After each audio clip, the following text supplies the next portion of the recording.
I am Nola Flores, 32 years old, and I am a commander in the United States Navy SEALs. On my wedding day, at a historic church in Virginia, in front of 142 guests, the first 3 rows, the ones decorated with white ribbons reserved for family, were empty. My father, my mother, and my brother, not a single one came. It was the most absolute and public humiliation. When I called my brother in desperation, the only text I got back was, "Don't expect much from us." They thought that absence would break me, that I would kneel and beg. They didn't know that by not showing up, they had just handed me the key to my own freedom. If you're watching, let me know where you're from in the comments. And please subscribe if you've ever been treated like an outsider by the people you love most on the most important days of your life. The silence on the other side of those heavy church doors was louder than any explosion I'd ever experienced. I stood in the vestibule of that old, beautiful Episcopal church in Norfolk, the air thick with the scent of lilies and old polish. Through the crack in the door, I could see them. 142 guests. My gaze swept over the crowd, recognizing faces that had been through hell and back with me. My team from Coronado, stoic in their chairs. My command staff from Naval Station Norfolk, officers in their immaculate dress uniforms. And then, them. The first 3 pews on the bride's side, empty. Utterly, aggressively empty. The ushers had still placed the white silk ribbons across the ends, just as we'd planned. Now, they looked less like decoration and more like police tape, cordoning off a void. My stomach clenched. This was it. This was the moment. I took a deep breath, the same measured, diaphragmatic breath I take just before stepping out of the bay of a C-130 into the dark. But this was different. When you jump from a plane, you trust your parachute. You trust your training. Here, my parachute had just been ripped to shreds. This jump felt infinitely scarier. The music started. The deep, resonant chords of the organ signaled it was time. There was no father's arm to take. No proud patriarch to walk me down the aisle, just me. I pushed the door open. The sound of my own heels on the marble floor was deafening. Click, clack, click, clack. It wasn't a procession. It was a march, lonely and determined. I could feel the eyes of every guest on me, their polite smiles freezing, their heads tilting in confusion, and then pity. That was the worst part. The pity. I kept my chin up, my shoulders back, my training kicked in. Never show them they got to you. I focused on the end of the aisle, on David. He stood there, so handsome in his tux, his eyes locked on mine. He smiled, a real, solid smile. But I knew his face better than my own. I saw the pain in his eyes, not for himself, but for me. He wasn't embarrassed. He was heartbroken for me. He knew exactly what this public rejection was costing me. I finally reached him. He took my hand. The Navy chaplain, a man who had seen combat and understood sacrifice, began to speak. He spoke of loyalty, of endurance, of commitment in the face of adversity. I almost laughed, a bitter, silent laugh that died in my throat. I had sworn my loyalty to my country. I had endured Hell Week. And now, I was swearing my loyalty to David. But the blood oath, the one I was born into, where was that? David squeezed my hand as we prepared to say our vows. His hand was so warm, so steady, a grounding force. "I'm here," he whispered, so low only I could hear. And in that moment, that was the only truth that mattered. "I do," I said, my voice clear and steady. It didn't even waver. I held back the tears. Not because I was strong, but because of rigid military discipline. You do not break down. You do not cry when you're cold, exhausted, or starving, and you absolutely do not cry in front of your subordinates. My team was in the 4th row. I was their commander. I could not fall apart. I was a SEAL. I would complete the mission. And this ceremony was now, officially, a mission. The reception was held at a beautiful venue overlooking the Norfolk Harbor.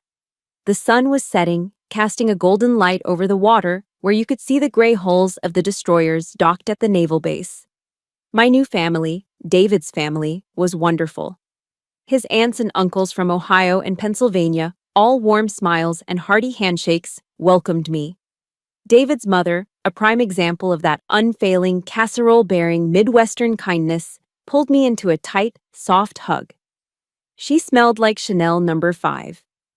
"You have us now, Nola," she whispered, patting my back. "You're our daughter now." She was a wonderful woman, a perfect mother.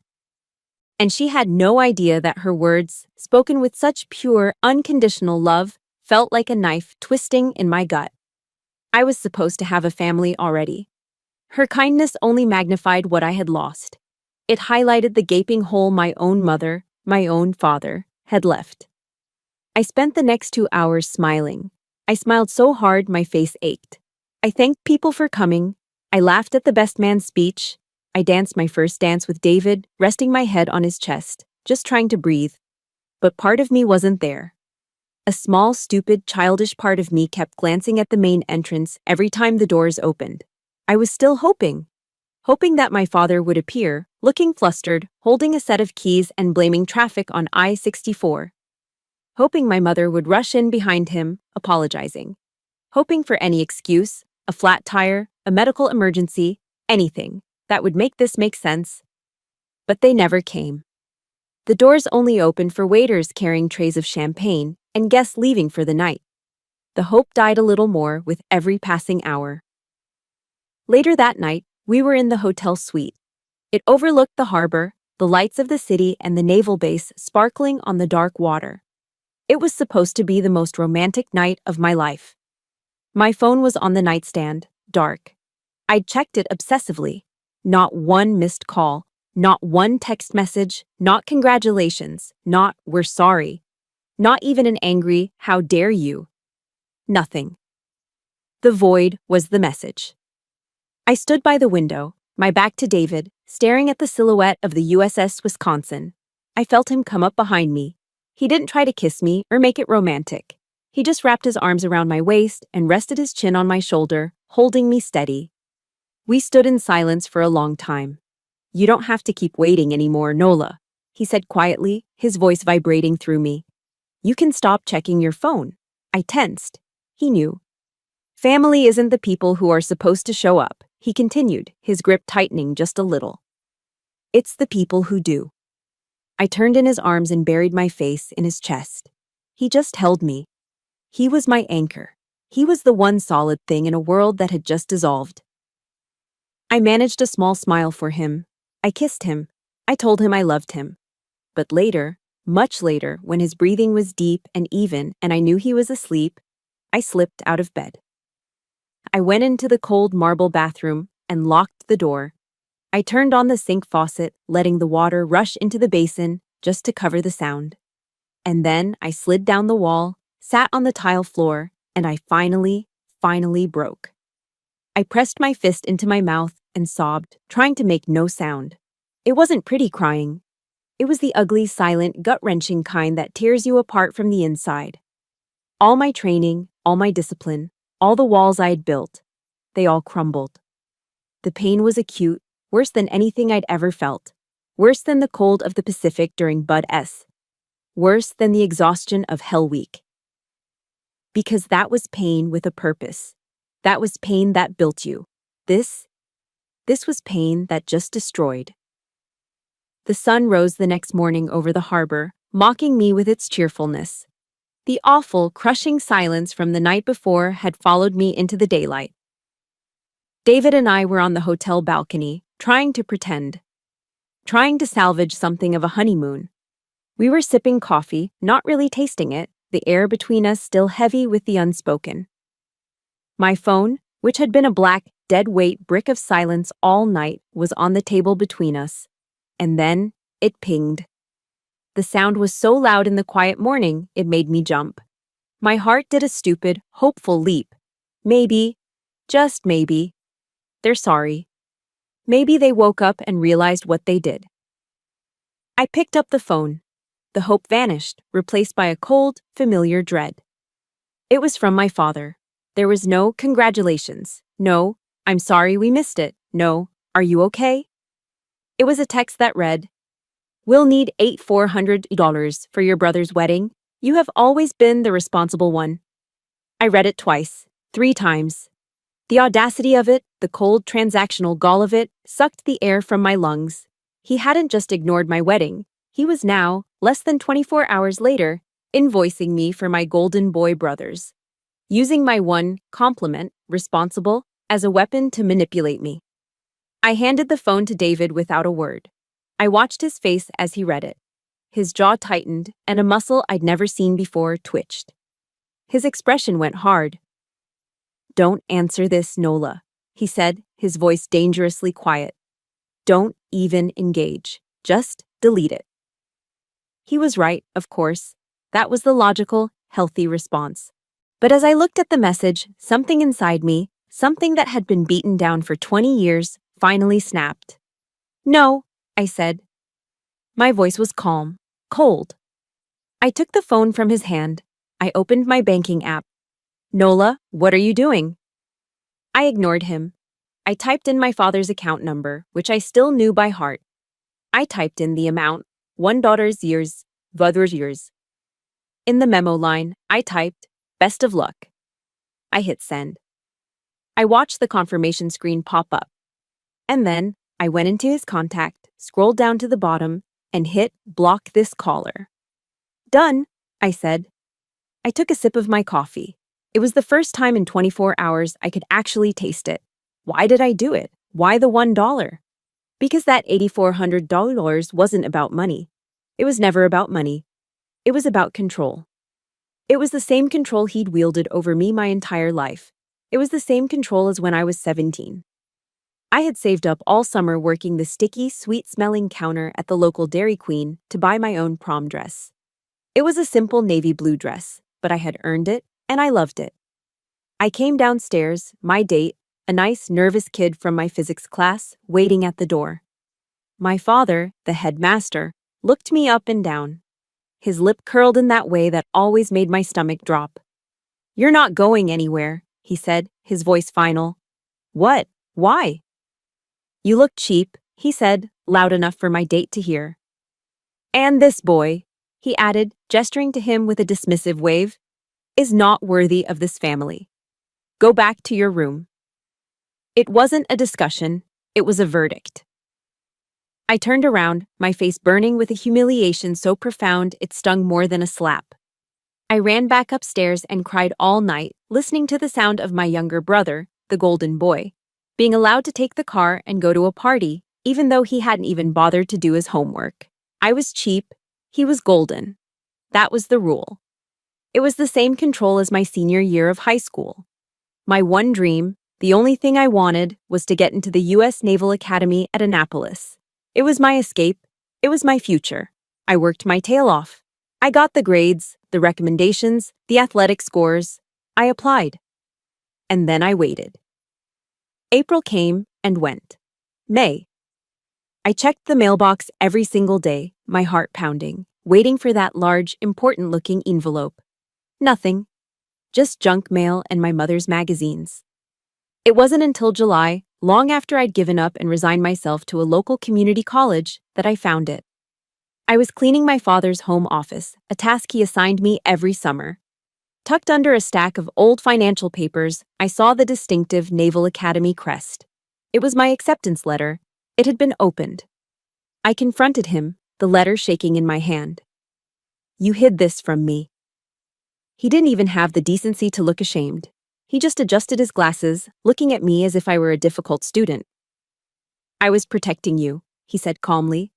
"The military is no place for a woman, especially not my daughter. It's unrefined." "You didn't protect me," I whispered, the rage making me tremble. "You sabotaged me." He just shrugged. "You'll thank me one day. Now, go finish the vacuuming." He hadn't protected me. He wanted to control me. He wanted to keep me in Richmond, under his thumb, where he could dictate my life. I had to go to community college for a full year before I could reapply, and finally get out. He never, ever admitted what he did. And he never forgave me for leaving. Years later, when I graduated from win.If at Coronado, When I became one of the first 3 women ever to make it through SEAL training, I sent home a picture. Me, exhausted, covered in sand, but grinning, wearing my uniform. My mother called me, her voice a nervous whisper, as always. I got the photo, dear. It's nice. Did Dad see it? I asked. A pause. Yes. He just said to tell you not to get cocky. Don't get cocky. One of the hardest achievements in the entire US military, and that's what he said. But when my brother, finally graduated from college, after 6 years, 3 different schools, and 2 DUIs that my father quietly handled, he threw him a massive party. A marquee on the lawn, catering from a country club, half of Richmond invited to celebrate. My father toasted his son's perseverance. My achievements were always minimized because they exposed my brother's failures. My success was a mirror he refused to look in. So you see, that $1 I sent wasn't just a dollar. If you've ever felt that way, if you've ever had your biggest accomplishments brushed aside or been told, don't get cocky when you just wanted to hear, I'm proud of you, please hit that like button to show your support. And if this feels familiar, just comment, I see you, below. Because I see you. That $1 was 20 years of being told I was cheap. It was 20 years of being sabotaged for my own good. It was 20 years of being the responsible one who was expected to clean up every mess and pay for every mistake, while the golden boy got the party. That $1 was 20 years of resentment packed into a single digital best of luck. It was me, finally, after 32 years, saying, I'm done. The $1 transfer and the block felt decisive. It felt final. For about a week, there was peace. A cold, empty, and blessed silence. It was the first time in my life I hadn't been braced for the next incoming text, the next criticism, the next demand. But the silence started to feel unnatural. Like the dead quiet in the air right before an explosion. In a moment of weakness, a moment of that old, ingrained guilt, I made a mistake. I thought maybe I went too far. Maybe he's just an old man. What if he has a heart attack and he can't reach me? So I unblocked his number. It was a colossal, tactical error. The messages flooded in instantly, as if he'd been sitting there, just waiting. They were no longer manipulative. They were pure, uncut rage. You think you're smart? You petty little girl. After everything I did for you, this is the thanks I get? You're an embarrassment. Stop shaming this family, Nola. My fingers hovered over the keyboard, my thumbs itching to fight back, to list every wrong, every slight, every hidden letter and broken prom night. But I stopped. I remember the words of my first SEAL instructor back in Coronado, a man who seemed to be carved from granite. He told us during Hell Week, gentlemen and lady, do not ever let the enemy know your emotional state. Silence is the greatest answer to disrespect. It drives them insane. So I held to my training. I stayed silent. I didn't reply to a single text. I simply read them, let the venom sting, and then deleted them, one by one. But my instructor was right. It did drive my father insane. My silence was a new boundary he couldn't breach, and it infuriated him. His response was to escalate. He couldn't get to me through the phone, so he decided to get to me in person. A few weeks later, I was in my office on the base at Norfolk, going over deployment logistics. My door was open. My executive officer, Chief Ramos, knocked on the frame. Ma'am, you have a minute. Sure, Chief. What's up? Ramos stepped in, but he looked uncomfortable. He was a solid operator, a man I'd trust with my life, and he was fidgeting, avoiding eye contact. Well, it's a little weird, ma'am. Spit it out, Chief, I said, leaning back in my chair. I was at the diner this morning, the one just off base by Gate 4, the one we all go to. I nodded. I knew it well. Greasy eggs, terrible coffee, but it was ours. I saw your father, ma'am. My blood went cold. My father? In Norfolk? Yes, ma'am, he was sitting at the counter. He started talking to me. I was in civilian clothes, but he must have recognized me from, I don't know, a picture or something. He started asking about you. A prickle of ice ran down my spine. What kind of questions? Ramos looked at his feet. He was asking where you worked on base, what building. He asked about your hours, when you came and went. Ma'am, he was asking about your schedule. The air left the room. This was Naval Station Norfolk. You don't ask about the in and out schedule of a SEAL commander. You don't probe for that kind of information. That is a security breach. I kept my voice perfectly level. And what did you tell him, Chief? I told him that information was confidential, sir. I told him I wasn't at liberty to discuss command operations. He didn't like that. He called me unhelpful and left. Ramos looked at me, his eyes full of concern. Ma'am, is everything all right? It felt off. Everything is fine, Chief. You handled that perfectly. Thank you for letting me know. That's all. He nodded. Yes, ma'am. And left, closing the door behind him. The second the latch clicked, I put my head in my hands. He was here. He wasn't just texting. He was here. He had driven the 3 hours from Richmond to Norfolk. He wasn't just trying to get under my skin. He was hunting me. Norfolk was my city. The base was my sanctuary. This office was the one place on Earth where I was in complete control, where my authority was absolute. This was my turf. And he had just invaded it. He had come here, found my subordinate, and started digging for information.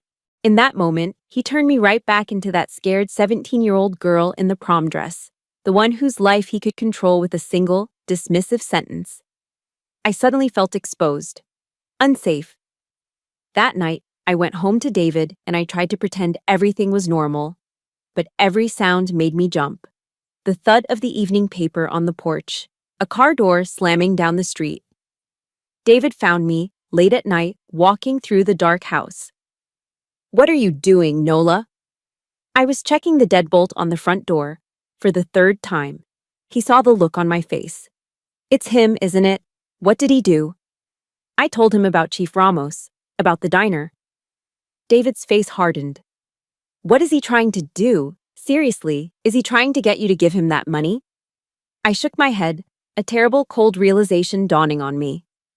No, I said, my voice barely a whisper. You still don't get it, David. He doesn't need the money. He's a headmaster at a prestigious private school. He has money. Then what? What does he want? I looked at the lock on my door, the one I suddenly felt was completely useless.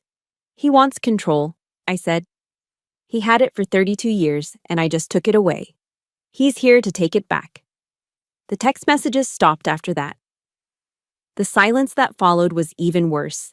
Then, about a week later, the letter came. It didn't come to my home. It came to my office. It came through the official base mail system, routed through the secure mailroom, and delivered to my desk by a young yeoman. It was a plain, cream-colored envelope.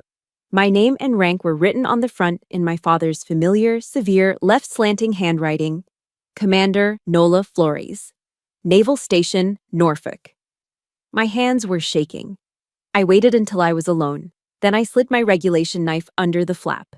It wasn't a letter. It was a single page. No, dear Nola, no date, no greeting. It just said, Nola, you've forgotten where you come from. You think you're better than us. You aren't. You're just that same ungrateful, difficult girl you always were. You will die alone with those medals. That is your future. No signature, no closing. It was a curse. I read it once, then twice. I didn't burn it. I didn't tear it up. I stood up, walked to my desk, and opened the top right-hand drawer. I put the letter inside. My hand brushed against the cold, reassuring weight of my standard issue pistol. I placed the letter right underneath it. It was no longer a family problem. It was no longer a letter. It was a threat. I couldn't sleep. The threat, now physical and sitting in my desk drawer, was a ghost in the house. It followed me from room to room. Every shadow seemed darker. Every floorboard creak sounded like an intruder. The adrenaline that had surged when I first read the letter had long since faded, replaced by a cold, gnawing anxiety. It was 2 in the morning. David was asleep, but my mind was spinning, replaying my father's words. You will die alone with those medals. I got up, my feet silent on the cold hardwood floors. I went to the kitchen. I sat at the table in the dark, my back to the wall. A habit I could never break.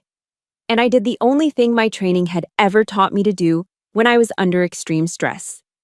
I began to clean my service pistol. I'd already field stripped it twice that week. It was immaculate. But the ritual, the familiar click of the slide, the smell of the cleaning solvent, the precise, mechanical movements, it was a meditation. It was the only thing that made my hands feel steady. I was so focused on reassembling the slide that I didn't hear David until he was right there. He didn't flip on the lights, which I was grateful for. The harsh overhead glare would have felt like an interrogation. Instead, he just pulled out the chair opposite me and sat down in the dark. The only light came from the small oven clock, casting a pale green glow over the pieces of my gun on the table. He sat in silence for a long time, just watching my hands work. What are you doing, Nola? He finally asked, his voice gentle, not accusatory. Cleaning my weapon, I said, my voice flat. He let out a long, slow breath. No, he said softly. You're not. You're preparing for battle. You're in SEAL mode. I stopped, my hand hovering over the barrel. He leaned forward, his elbows on the table, careful to avoid the solvent. You don't have to do this. This isn't a war you fight with that. I looked at him, the anxiety suddenly cracking, letting the exhaustion seep through. He's hunting me, David. He came to my base. He sent a threat to my office. What am I supposed to do? David looked at the pieces of the gun, then back at me. You are the most disciplined human being I've ever met. You've detrained yourself from every civilian weakness to become who you are. What's your point?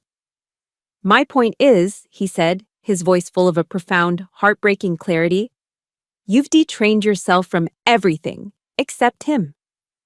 You're not his 17-year-old daughter anymore, Nola, but you're still his soldier. You're still standing at attention, just waiting for his next inspection. That word, detrain, it floored me. He was right. Oh God, he was so right.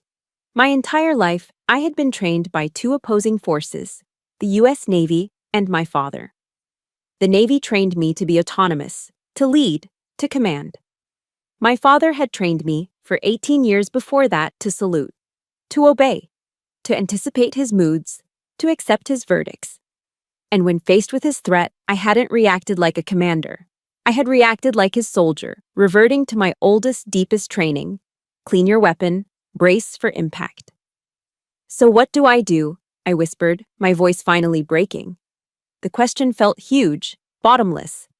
How do I detrain from him? David reached across the table and laid his hand over mine, his skin warm against my cold fingers. You're a commander, he said, as if it were the simplest, most obvious fact in the world. Commanders don't ask for respect, Nola. They command it. They set the terms of engagement, even with themselves. He locked his eyes on mine. It's time you command yourself to have peace. Tears I didn't even know were there welled up and spilled over. He was offering me an anchor, a new frame for a fight I didn't know how to win. He reached over with his other hand and gently wiped a tear from my cheek with his thumb. He handed me a paper towel from the counter. And, he added, a small tired smile playing on his lips, please, for the love of God, stop cleaning your weapons in the kitchen. It freaks me out. I let out a choked, watery laugh. It was the first time I had laughed in weeks. David's words gave me the why. But I still needed the how. The next day, I made an appointment with the base chaplain. My chaplain wasn't a soft man. He was a tough-as-nails former Marine who had seen 2 tours in Fallujah before he found God. He was the kind of man who understood that some devils are real. His office was simple, pragmatic, decorated with little more than a U.S. flag and a simple cross. Chaplain, I started, sitting stiffly in the chair opposite his desk. I have a family problem. He held up a hand, stopping me before I could even continue. Commander, he said, his voice a gravelly baritone. Family is the hardest fight there is. It's the one we're not issued armor for. He leaned forward, his expression kind but intense. We're trained to fight the enemy without, not the enemy within. And certainly not the enemy who used to be within. That one sentence, the enemy who used to be within. He got it instantly. I told him everything. I told him about the empty pews at my wedding, the $8,400 text, the $1 response, my father showing up at the diner. And finally, I told him about the letter, the one now sitting in my desk under my pistol. He listened, his hands steepled, nodding slowly. He wasn't shocked. He wasn't horrified. He just listened. When I finished, the silence in the room felt heavy. God gives his toughest battles to his strongest soldiers, Commander Flores, he said finally. But you are trying to win the wrong war. What do you mean, sir? You're fighting for him to see the truth. You're fighting for an apology. You're fighting for him to finally, just once, look at you and say, "You were right, Nola. I was wrong. I'm proud of you." I just stared at him. He had just read my entire soul. Yes, I admitted, my voice small. I guess I am. I want him to understand what he did. The chaplain shook his head slowly, a sad wisdom in his eyes. He never will. His pride won't let him, and you will break yourself on the rocks of that expectation. So I just lose? The word tasted like ash. No, the chaplain said, leaning in. You win. Oh, you'll win, Commander. How? He smiled, a small, tough smile. You will win on the day you no longer need him to understand. You will win on the day his approval means nothing to you, one way or the other.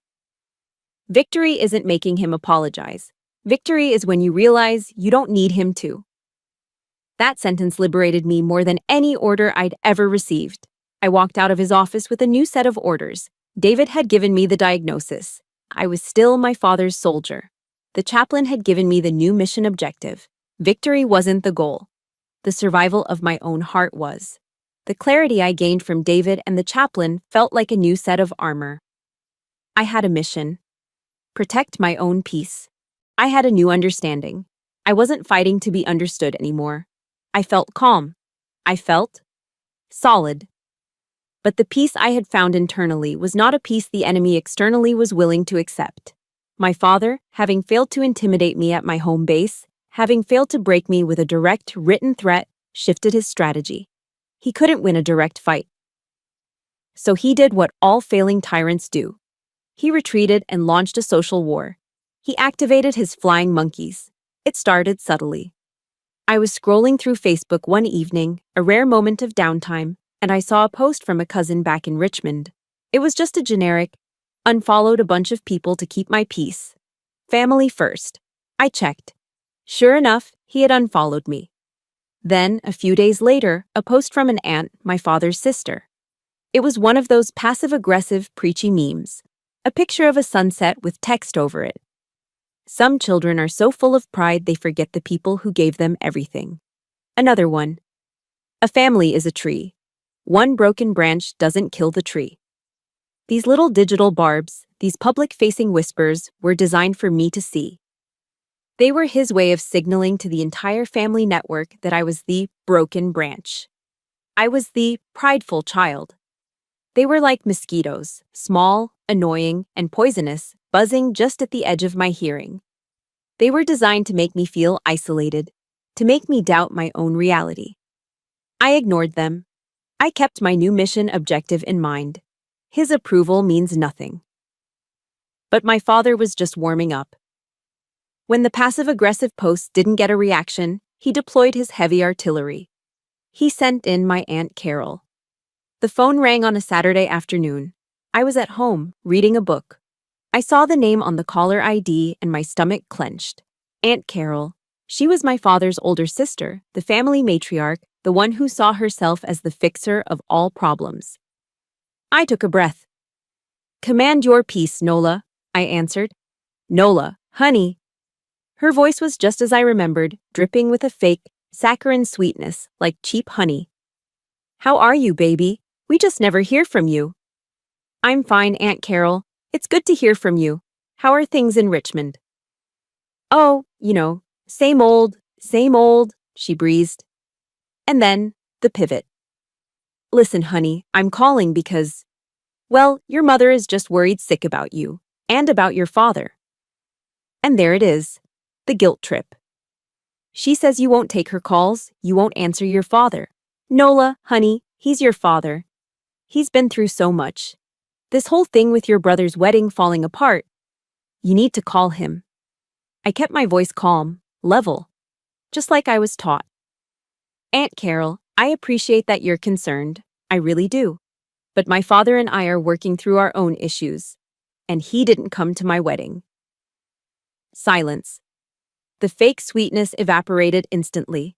The temperature of the call dropped 30 degrees.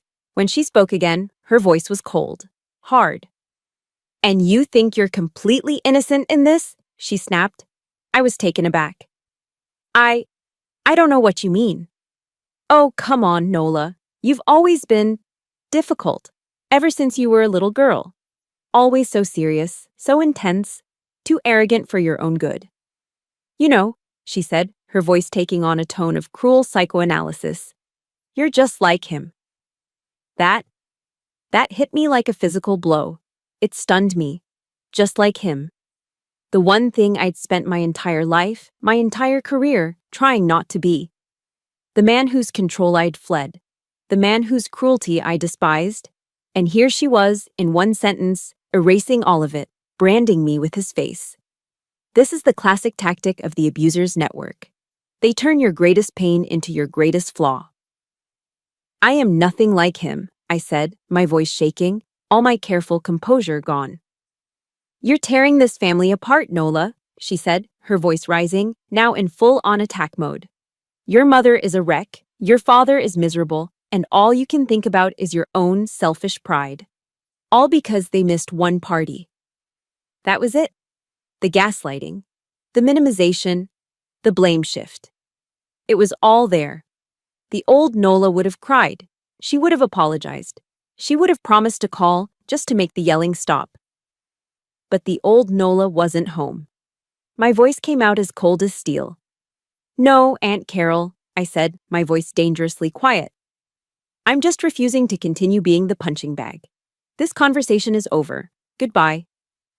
I hung up the phone. And then I sat there, staring at the wall, and my hands were trembling, violently. My body was reacting even if my mind had held the line. It had cost me. That strength had cost me. But my father wasn't done. The social attack had failed. The family attack had failed. So he went for the kill. He went after my career. A few days later, Chief Ramos was back at my door. This time, he looked even more uncomfortable than when he'd seen my father at the diner. He looked angry. Ma'am, he said, closing the door behind him, we have a problem. What is it, Chief? I've received 2 calls this morning, one to my office, one to the main command line. He took a breath. They were from old friends of your father's from Richmond. They were asking invasive questions, ma'am. They were trying to dig into your service record. They were fishing, trying to find any disciplinary actions or complaints against you. My blood didn't just run cold. It froze. He was actively trying to destroy my career. He was using his network of important men in Virginia to try and get me fired, to ruin my reputation. He was trying to burn down the one thing I'd ever built for myself, the one thing he had never been able to control. I looked at Ramos. He was waiting for my reaction, waiting to see if his commander would crack. I stood up. I walked to the window and looked out over the base. Let them call, Chief, I said, my voice devoid of all emotion. They won't find anything because there is nothing to find. My record is clean. Yes, ma'am. Thank you, Chief. That will be all. He left. I stayed at the window for a long time. I was furious. But more than that, for the first time, I was truly, deeply afraid. That night, I didn't tell David. I didn't want to worry him. But after he was asleep, I went into the bathroom, turned on the shower so he wouldn't hear. And I sat on the floor, and I cried. Rumors. They're not like bullets. You can't see them coming. You can't shoot back. They're like chemical weapons. They just creep into all the cracks and poison everything long after the battle is over. And I knew with a chilling certainty, this battle was far from over. The failure of his social and professional attacks drove my father to a place I had never truly believed he would go. He had tried to isolate me, to poison my relationships, and to destroy my career. When all of it failed, when I refused to break, he picked up his nuclear weapon. He decided to have me arrested. It was a Tuesday. I was in the middle of a high-level briefing in the command center on base. We were going over intelligence for an upcoming mission. The room was dark, lit only by the glow of the monitors. My phone, set on the table, was on silent, as per protocol. But then it vibrated. I ignored it. It vibrated again, and again. A frantic, insistent buzzing. My second-in-command, Chief Ramos, paused. "Ma'am." A cold dread washed over me. No one called me like that. Not unless someone was dead. I picked up the phone. The screen was lit up with notifications. Missed call, Norfolk PD. Missed call, Norfolk PD. Missed call, David missed call, Norfolk PD. My blood turned to ice. Why was the Norfolk Police Department calling me? A text message popped up. It was David. "Your father called the cops. They are at the house. Come home now." As I read it, the phone vibrated again. "Norfolk PD," I answered. "Commander Flores," a gruff voice said. "This is she." "Ma'am, this is Officer McCann with the Norfolk PD. We are at your residence. We've received a report of a domestic theft." The room started to spin. "A theft?" "Yes, ma'am. The reporting party is a Mr. Flores. He's here on scene. He's stating you've stolen a significant amount of money from the family." I stood up so fast I knocked my chair over. My coffee cup went flying, splashing hot coffee across the briefing table and onto the floor. The room fell silent. Every officer in the room was staring at me. "I'm on my way," I said, and I hung up. I didn't offer an explanation. I didn't apologize for the mess. I just looked at Ramos.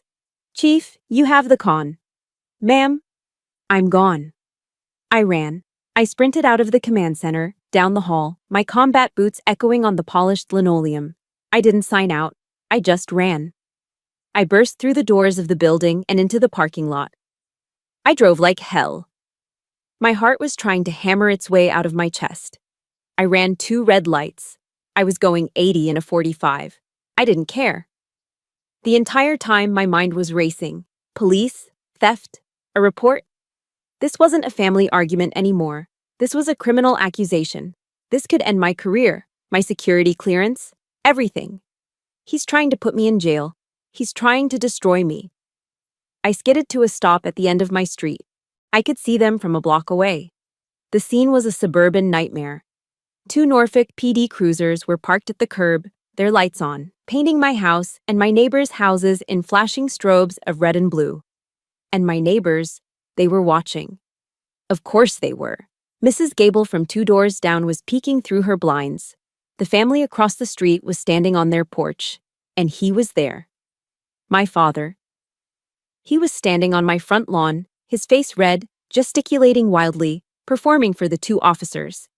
He looked like the perfect victim, an elderly, distinguished gentleman, a headmaster, just trying to reason with his unhinged criminal daughter. And on the porch, standing like a statue, was David. His arms were crossed. He wasn't yelling. He was just containing. Watching. A solid, unmovable object. I threw the car into park, didn't even turn it off. I jumped out, still in my full combat uniform, and I strode onto the lawn. The moment my father saw me, his performance stopped, and he smirked. It was small. It was almost invisible. But I saw it. It was a tiny, triumphant lifting at the corner of his mouth. It was the smirk of a man who had finally cornered his prey. He had won. He had successfully brought the power of the state to my doorstep. He had humiliated me in front of my neighbors. He had interrupted my vital work.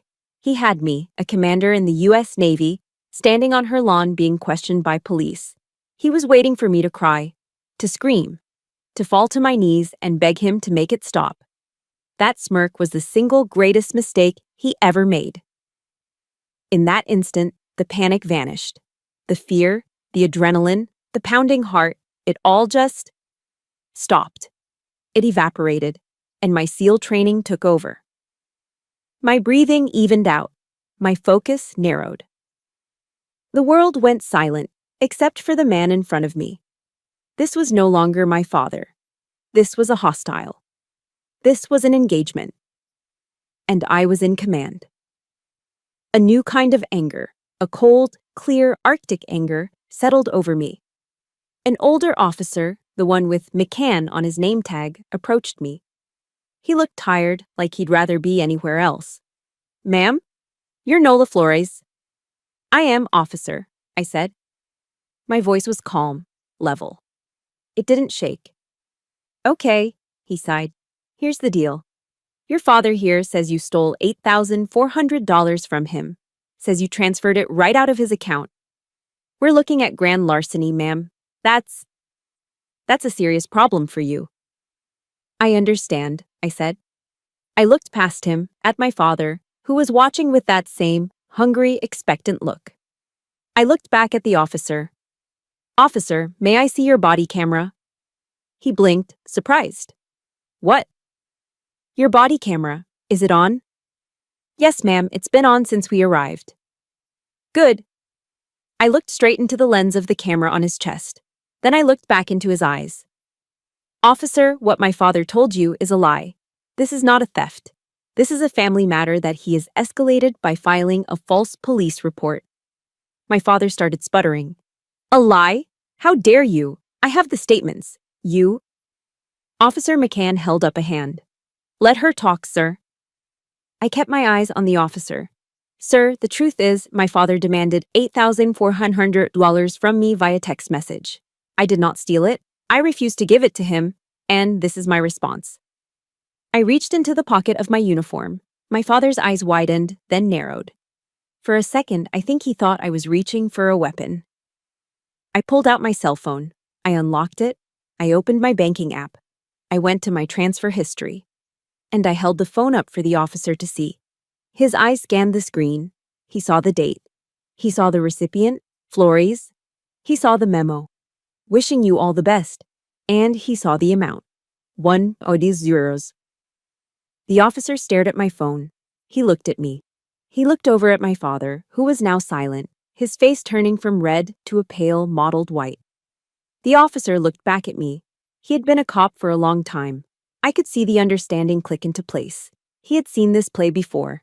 If you've ever had a moment where you finally stood your ground and the truth was so simple, so powerful that it silenced your abuser, hit that like button and type $1 in the comments. You know what that dollar means. I put my phone back in my pocket. "I transferred him $1, officer," I said, my voice still cold, still calm. "And then I blocked his number. This isn't a theft. This is a desperate attempt to control me, and I am filing a report of my own. For harassment." Officer McCann stared at my phone. The 1.0 transfer glowed in the twilight, illuminated by the flashing red and blue police lights. He stared at it for a long, silent moment. I didn't rush him. I let him process it. Then, slowly, he lifted his head and looked at me. The suspicion was gone, replaced by a weary, professional understanding. He'd seen this movie before, just with different actors. Then he turned and looked at my father. The entire dynamic on the lawn shifted in that single second. The professional deference he had shown to the distinguished gentleman, the headmaster, evaporated. It was gone. He no longer saw a victim. He saw a problem. "Mr. Flores," Officer McCann said, his voice now flat, all patience gone. "This appears to be a civil matter, not a criminal one. You're—" My father saw the power slipping away. He saw his narrative collapsing, and he panicked. "A lie!" he roared, his face contorting with rage. He took a step toward me, his hand raised, pointing a finger at my face. "She is an ungrateful wretch. After everything I did for her, everything I paid for, she—" He lunged forward. In a split second, David moved, stepping directly between us, his body a solid wall. "Hey, you don't come at her," David said, his voice a low, dangerous growl. My father, stopped by David's presence, just raged. Get out of my way, boy. This is my family. This is my daughter. He was completely unhinged, losing his last shred of control in front of the neighbors, the police, and the husband he had refused to acknowledge. He had lost. He just didn't know it yet. This was the moment. The old Nola would have hidden behind David. The old Nola would have flinched. The old Nola would have wept. But as I looked at the man who had haunted my entire life, I didn't feel fear. I didn't feel panic. I felt nothing. Just the cold, clear calm of a mission objective. I put my hand on David's chest. I got this, I said quietly. He looked at me, saw the look in my eyes, and gave a single, firm nod. He stepped aside, though he stayed close. I didn't step back. I stepped forward. I closed the distance between myself and my father by one step. I was now directly in his personal space. He was taller than me, but in that moment, I felt like a giant. I did not speak as his daughter. I did not speak as the girl he had shamed over a prom dress. I spoke as Commander Flores. I inhaled, drew the air from my diaphragm, and I used my command voice. The command voice is not a yell. Yelling is emotional. Yelling is a loss of control. The command voice is the opposite. It's a sound forged in training, designed to cut through the noise of gunfire, the roar of a helicopter, or the panic of a firefight. It is sharp, it is full of authority, and it is not a request. It is an order. Enough! The word cracked through the evening air like a rifle shot. It wasn't just my father who froze. He stopped mid-rant, his mouth open, his hand still raised. It was everyone. I saw the two police officers, both men, both armed, both veterans of the street, instinctively straighten their postures. It was a reflex. They heard that voice, and their training kicked in. They stood at attention. The neighbors, peeking through their blinds, probably flinched. My father? He just stared, stunned, as if I had slapped him. I had never, ever, in my entire 32 years, used that voice on him. He had only ever heard the voice of his daughter. The whisper, the plea, the apology. He was now face to face with the commander, and he was utterly, completely disarmed. The silence that followed was absolute. David, seizing the opening I had created, stepped forward, addressing the officers. His voice was firm, calm, and legal. Officers, I am the co-owner of this property. This man, Mr. Flores, is no longer welcome here. He has filed a false report and is causing a disturbance. I want him removed from our property, right now. The younger officer, who had been silent this whole time, just nodded. Yes, sir. He and McCann moved in unison. Mr. Flores, McCann said, you need to come with us. You have to leave the property now. You can't do this, my father shrieked, but the authority was gone. It was just noise now. I'm the one who called you. He is the criminal, he yelled, pointing at me. Sir, the situation is resolved. You need to leave, McCann said, his hand now resting on his hip, no longer friendly. Let's go. They began to escort him, one on each side, toward the curb, toward his car. And I watched his face. It was the most heartbreaking and the most liberating moment of my life. I watched the rage on his face curdle. It turned into a desperate, sputtering confusion. He looked at the cops. He looked at David. He looked at the neighbors. He looked at me. He didn't understand. How had this happened? He had all the cards. He was the headmaster. He was the father. He was the one in charge. And in that confusion, I saw the final stage. Impotence. He was powerless. He had fired his last and most powerful weapon, public humiliation, false arrest, and it had not only failed, it had backfired spectacularly. It had imploded, taking his power with it. He had lost. But his narcissism couldn't let it go. He had to have the last word.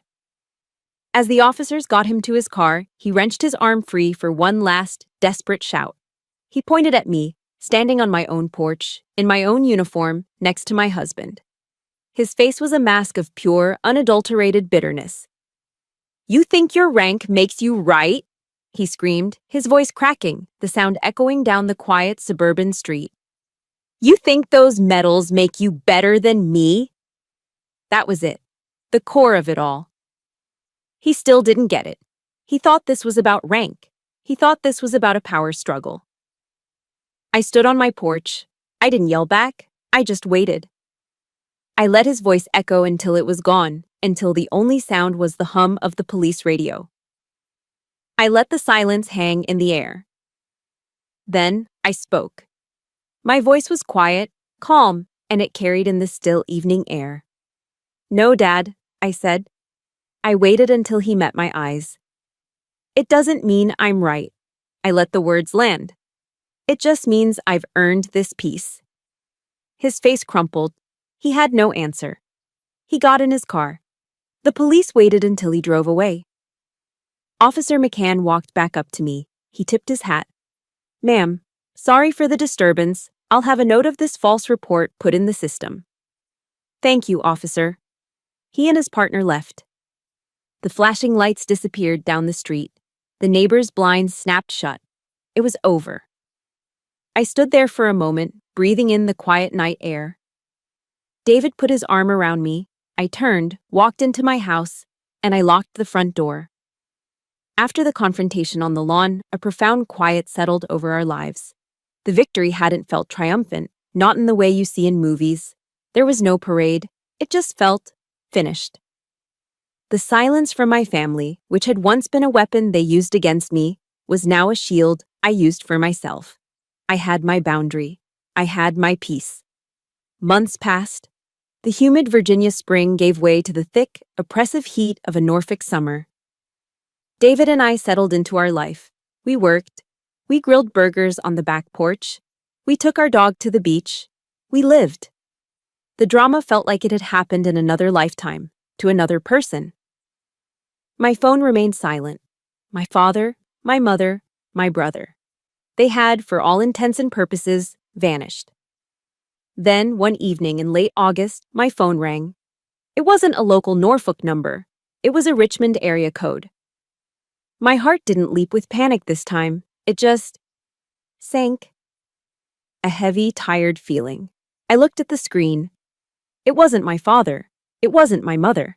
It was Pastor Lewis, the pastor from the church back home, the one who had known our family for 20 years. "David," I called out. "Pastor Lewis is calling me." David came in from the kitchen, wiping his hands on a towel. He just nodded, his face serious. "You gonna answer it?" "I guess I have to." I stepped out onto the back porch, the humidity clinging to my skin, and answered the phone. "Nola, this is Pastor Lewis." His voice was just as I remembered it, deep, gentle. But tonight, it sounded impossibly weary. "Hello, Pastor. It's good to hear your voice. And yours, my child. And yours." He sighed. "Nola, I'm not calling to intervene. I'm not calling to ask you to do anything. I'm just calling because I felt you had a right to know." A cold dread, different from fear, settled on me. This was the sound of bad news. "What is it, Pastor?" It's your brother. His wedding, Nola. It's been called off." I just stood there, silent, listening to the cicadas buzz in the trees. "Called off?" "His fiancée," the pastor continued, his voice heavy with disapproval. "She found out he'd been lying to her about his finances, about the money your father was giving him. And, well, it seems there was also another woman involved. It's a real mess, Nola. A true, heartbreaking mess." I closed my eyes. The golden boy. The one who could do no wrong. The one whose wedding was so important they had to destroy mine to prepare for it. All of it, a lie. I don't know what to say, Pastor." "There's nothing to say," he said gently. "But there's more, and this is the harder part. It's about your father." I gripped the railing of the porch. "His businesses, Nola, the school, his investments. It's all in trouble, serious trouble." He proceeded to lay out the details in his somber, clerical voice. The private school's enrollment was way down. My father, in his arrogance, had apparently been using funds from one venture to cover the debts of another. He was being sued. "There are contractors in Richmond who haven't been paid, Nola. His property taxes are severely overdue. The man, The man is too proud to ask for help. And he's drowning in his own pride. He paused, and I could hear him breathing on the other end of the line. He's losing it all, Nola. The reputation, the money, the empire he spent his whole life building. It's collapsing. He waited for me to say something. What did he expect me to say? Good. He deserves it. I told you so? I had thought, in my darkest moments, that if this day ever came, I would feel victorious. I would feel a sense of vindication. Hallelujah, justice. But I didn't. I didn't feel a shred of triumph. I didn't feel a single ounce of satisfaction. I just felt an overwhelming, heavy sadness. It was like watching a great ancient tree finally rot from the inside and crash to the ground. It was a tragedy. It was a waste. Karma, I whispered, more to myself than to him.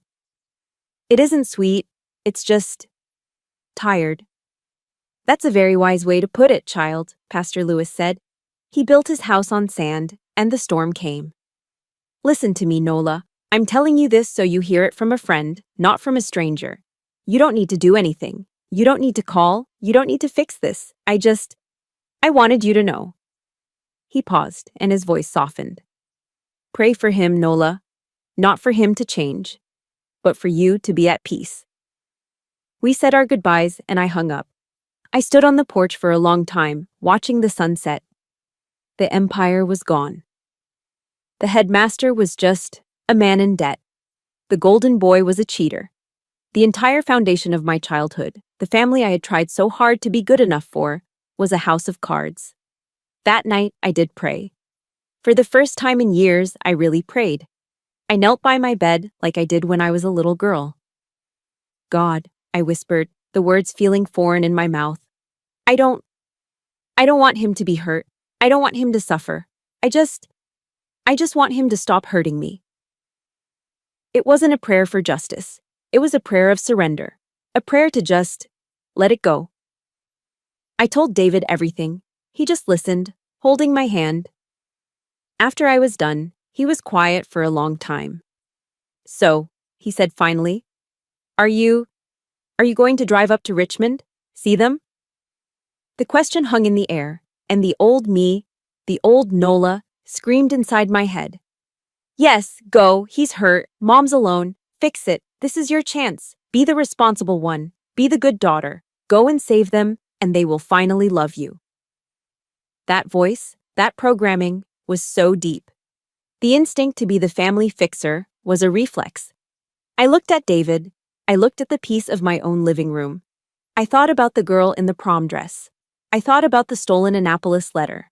I thought about the empty pews at my wedding. I thought about the smirk on my father's face as the police cars flashed, and I made a choice. I shook my head. No, I said. My voice was quiet, but it was the strongest it had ever been. No, if I go now, I'm not Nola. I'm the savior. I'm Nola the responsible, coming in to clean up the mess. I'm falling right back into the role they wrote for me. I can't. I won't do it anymore. David's face relaxed into a smile. He nodded, full of support. You're right, he said. Protecting your peace isn't revenge, it's just good stewardship. I knew he was right. I wasn't their enemy, but I wasn't their lifeguard either. I couldn't save them from a tide they had created themselves. A few days later, I went to a drugstore. I bought a simple postcard, one with a picture of the Norfolk waterfront. I wrote 4 words on it, thinking of you both. I didn't sign it. I didn't put a return address on it. I dropped it in a mailbox. It wasn't forgiveness. It wasn't an invitation. It was compassion. From a very, very safe distance, the postcard was sent. The fragile peace I had built continued. The summer heat finally broke, and the cool, crisp air of late September settled over Norfolk. Life went on. And then I got the call that every person in the back of their mind dreads. The 3 a.m. call. In America, we have a name for this. It's the call that never, ever brings good news. It's the call that rips you from sleep and plunges you into a nightmare.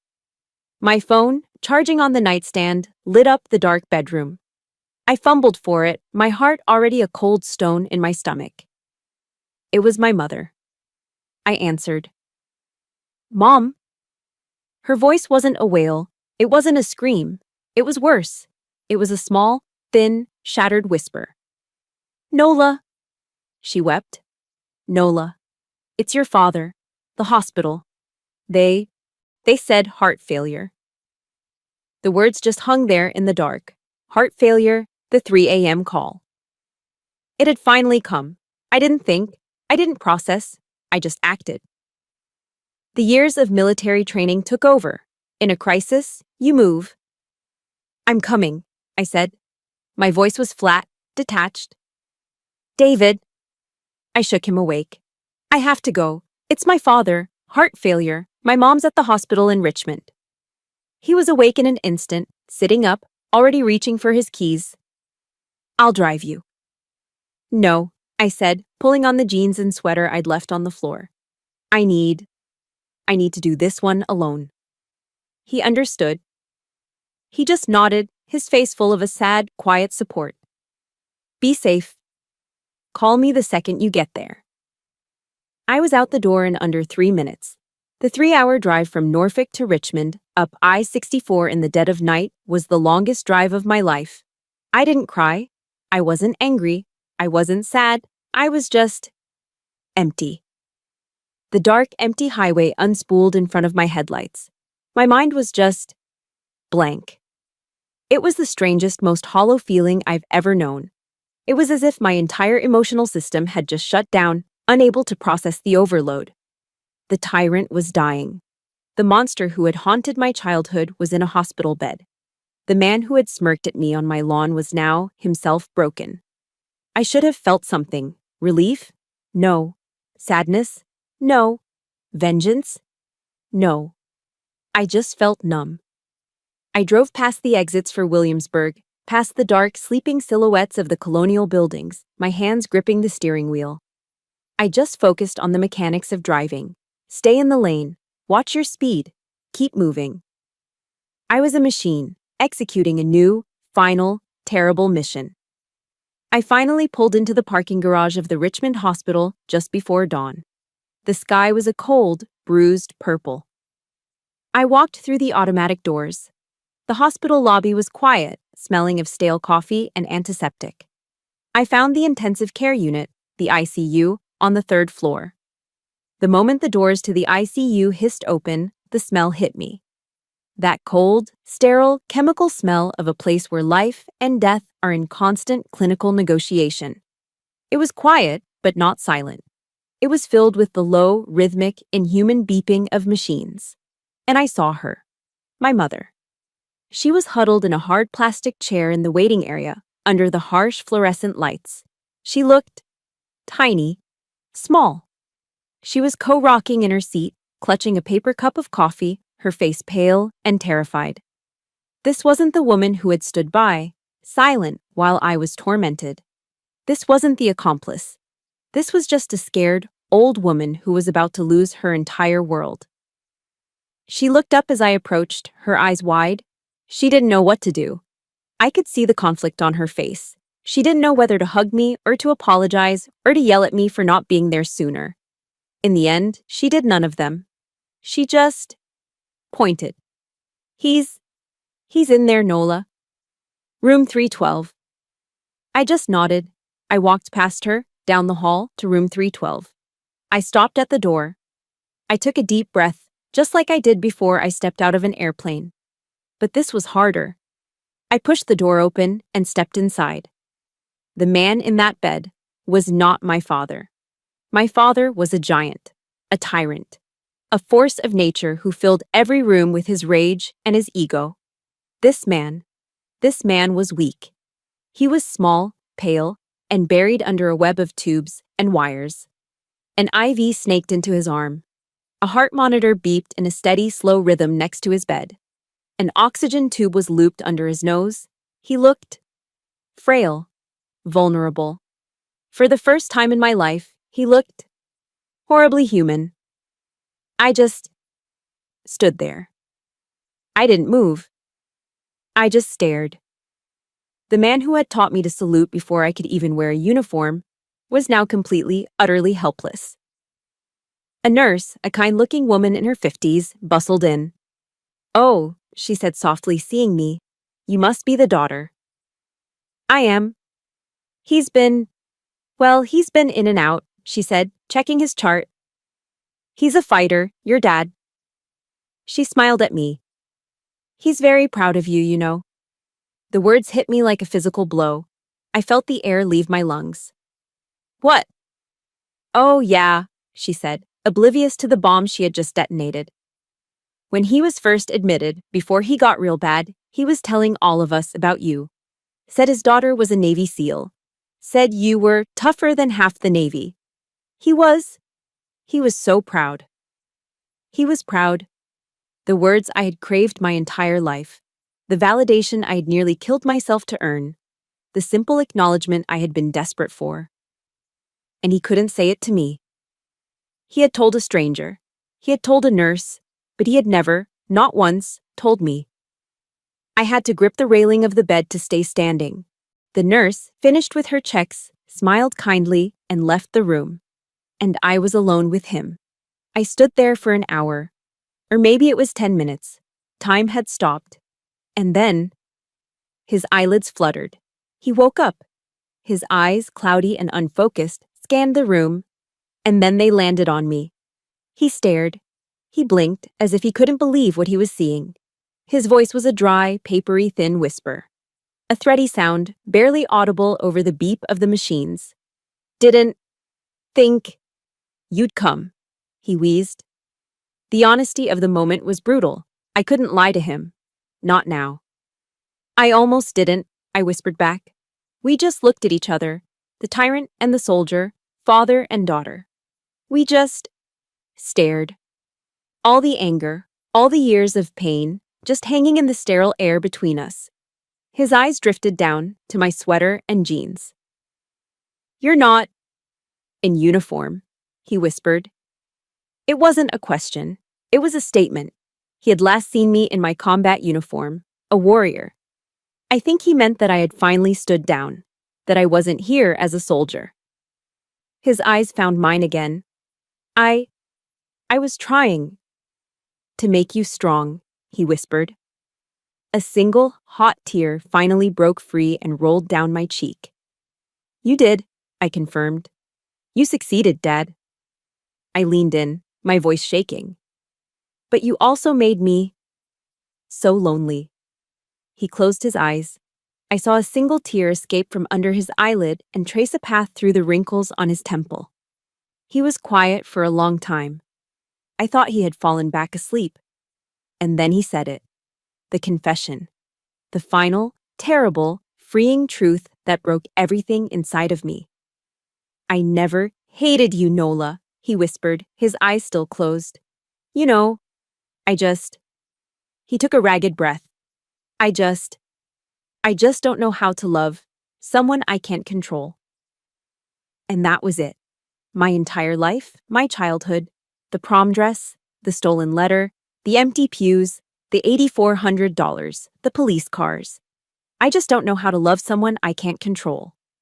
All of it, summarized in one final heartbreaking sentence.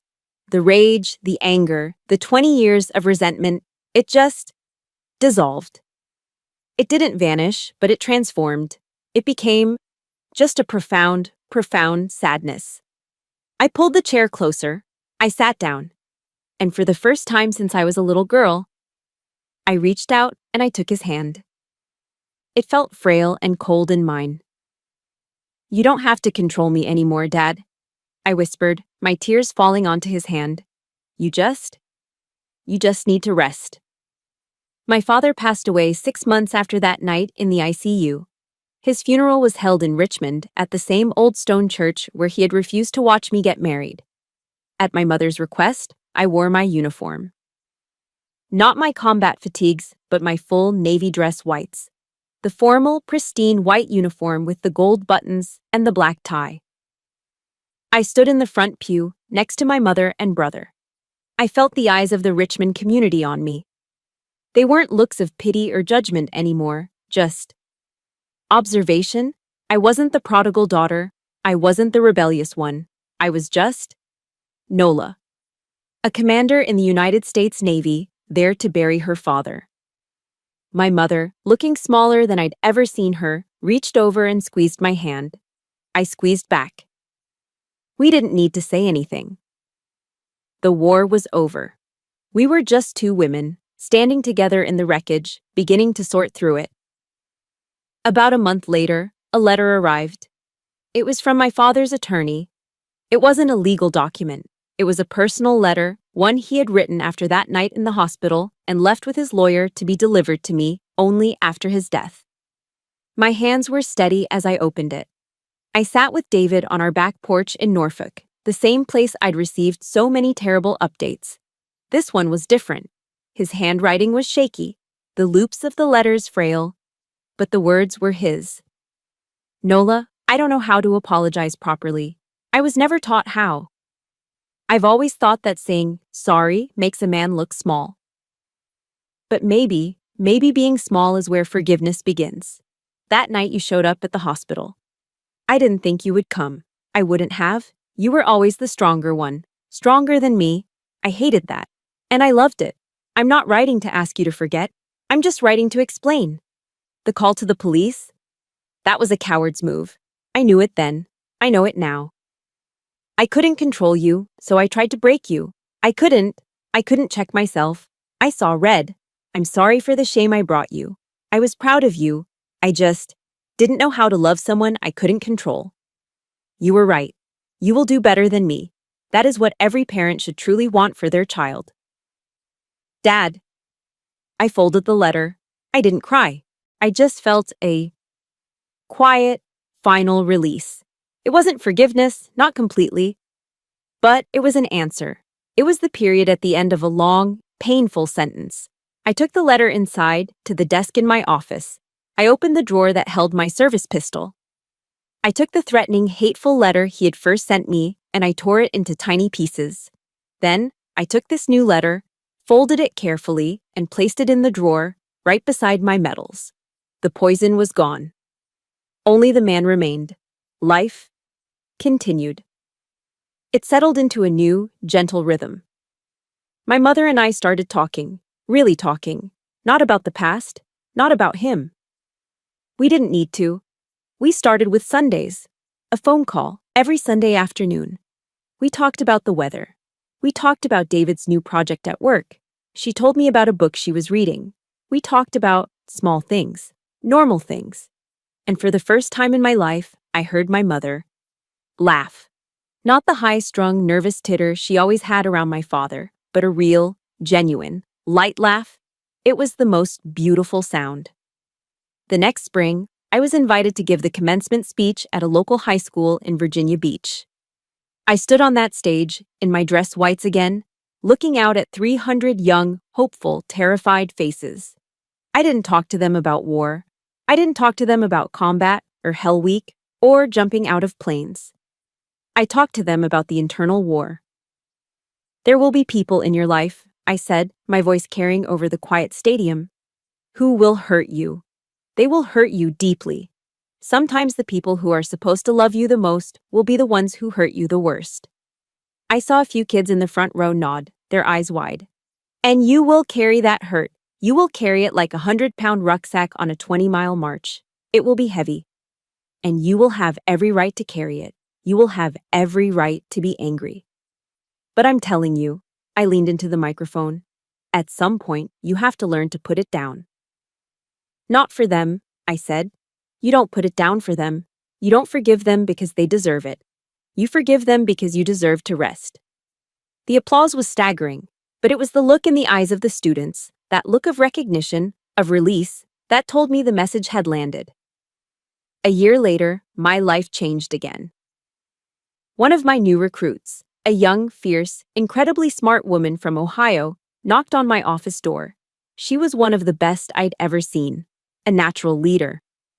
Commander Flores, ma'am? Can I have a word? Of course, specialist. Come on in, close the door. She sat down, her hands twisting in her lap. She was trying to maintain her military bearing, but her eyes were brimming with tears. "Ma'am," she started, her voice shaking. "My family, back in Ohio, they disowned me when I enlisted. They said this wasn't a woman's job. They haven't spoken to me in 2 years. My heart ached. I knew this story. I'm getting married next month, ma'am," she continued, a tear finally escaping and rolling down her cheek. "My fiancé is a corpsman at Portsmouth. We're doing a small ceremony at the base chapel." She took a shaky breath. "And I don't have anyone to, you know, to walk you down the aisle," I finished for her, my voice soft. She nodded, wiping her face angrily. "I'm sorry to be unprofessional, ma'am. I was wondering, I wouldn't ask, but you're the one who. I was wondering if maybe you would do it." I looked at this strong, brilliant, brave young woman who had been abandoned for the same reason I had, for being strong. I didn't hesitate. "Specialist," I said, standing up. "It would be my absolute honor." And so, there I was, standing in a church again, the Norfolk-based chapel. I was in my full-dress whites. The sun streamed through the stained glass windows, but this time I wasn't standing alone at the back, waiting for a father who would never come. This time, I was the one they were waiting for. I stood next to this wonderful young woman in her simple white dress. I smiled at her. "You ready, soldier?" She smiled back, her eyes shining. "Ready, ma'am." "Then let's go." I offered her my arm. She took it. The music started. The doors opened. And I did not walk alone. I walked her down that aisle, my steps firm, my head held high. I walked her toward her future. I walked her to her fiancé, who was beaming. I did the part a father is supposed to do. I placed her hand in his. After the ceremony, at the small reception, she came up to me and gave me a hug so tight it almost cracked a rib. She pulled back, her eyes full of a gratitude that was so much deeper than just that day. She looked me right in the eye, and she whispered the 6 words that I had waited my entire life to hear. "Thank you," she said, her voice thick with emotion. "Thank you for showing up." I held her tight. "Thank you for showing up." And as I stood there, outside that chapel, with the sound of laughter and celebration behind me, I finally understood. The pain, the letters, the empty chairs, the $1 transfer. All of it. It hadn't been a curse. It had been training. It had been my real hell week. It had forged me. It had prepared me for this. Because sometimes the only way you can truly heal is by becoming the very person you yourself once needed. Thank you for listening to my story. For so long, I felt invisible, like I was fighting a war no one else could see. But you showed up. You listened. If you are out there feeling unseen or carrying that weight, my hope is that you find the strength to set it down. You deserve to rest. If my story resonated with you, please subscribe to this channel for more stories of healing and resilience. And in the comments, let me know one word that describes your own journey. I see you.